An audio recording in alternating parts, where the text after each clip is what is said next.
Hello and नमस्ते everyone. स्वागत छ तपाईँहरूलाई मेरो अर्को भिडियोमा। अस्ति भर्खरै सर्ट्स हालेको थिएँ, हरेक दिन राम्रो हुँदैन, कहिले नराम्रो कहिले राम्रो हुन्छ र अघि बढ्नुपर्छ भनेर। अब गल्ती जसको जे जस्तो भए पनि होइन, मलाई चाहिँ किडनी स्टोन भएछ, यानि कि पत्थरी भएछ। अहिले चाहिँ म हिँड्दैछु यहाँनिर होइन। अब डक्टरको भनाइअनुसार चाहिँ किडनी जम्मा 4.4 एमएमको छ अरे। त्यो चाहिँ मेरो युरिनसँग जान्छ अरे र त्यसको लागि चाहिँ मैले कार्डियोमा अलि धेरै फोकस गर्नुपर्छ अरे। They have give me some medicine र कार्डियो चाहिँ बढाउनु, हेल्दी फुड खानु, जङ्क फुडहरू नखानु भनेर। अब खासै मलाई यस्तो यो गाह्रो चाहिँ हुन्न। अब जङ्क फुड म केही पनि खाँदिनँ, त्यसमा गाह्रो चाहिँ हुन्न मलाई। र कार्डियो पनि म गरिहाल्छु। अब कुरा कहाँ आउँछु भन्दाखेरि weight lifting. I don't think म यो 1-2 हप्ता चाहिँ जिम जानु सक्छु होला, किन भन्दाखेरि बोल्दा पनि गाह्रो भइरहेको छ। जिम त छुट्टै कुरा हो।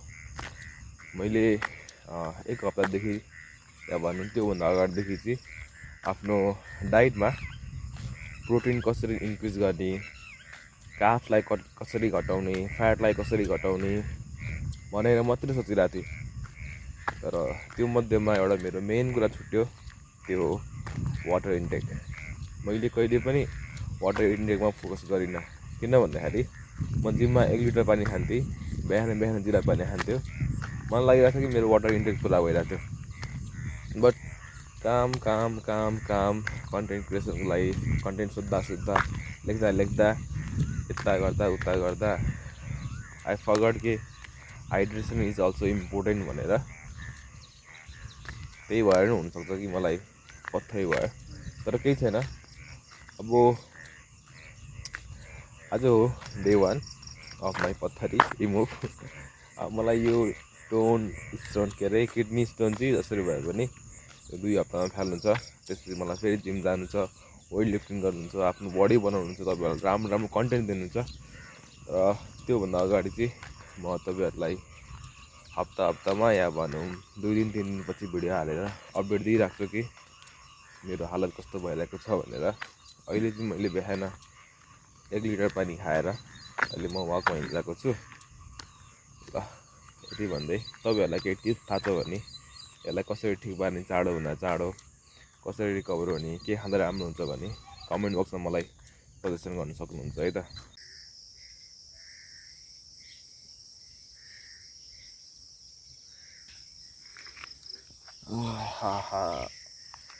बेसिकली अहिले चाहिँ मैले 6000 स्टेप चाहिँ हिँडिसकेँ।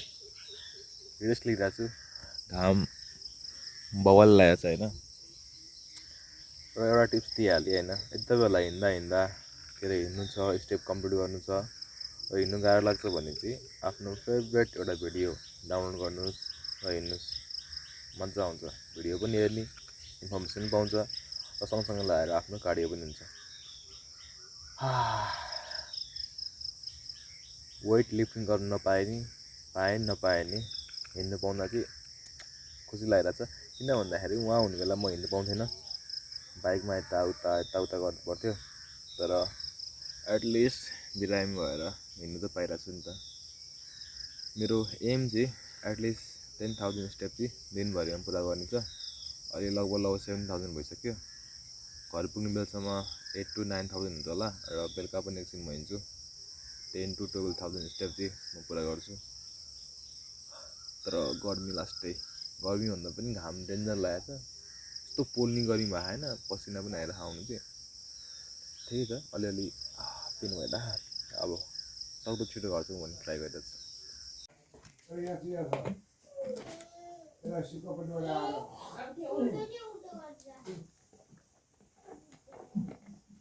अब हेर्दा धेरै देखे पनि यो चाहिँ मेरो ब्रेकफास्ट भनौँ न। अब किन यो खाऊँ भन्दाखेरि चाहिँ यसमा पानी धेरै हुन्छ, यसो पानी बोल्नु पर्यो। त्यही भएर अब यसलाई इन्जोय गरौँ, बोल्नु धेरै हुन्न, गाह्रो हुन्छ।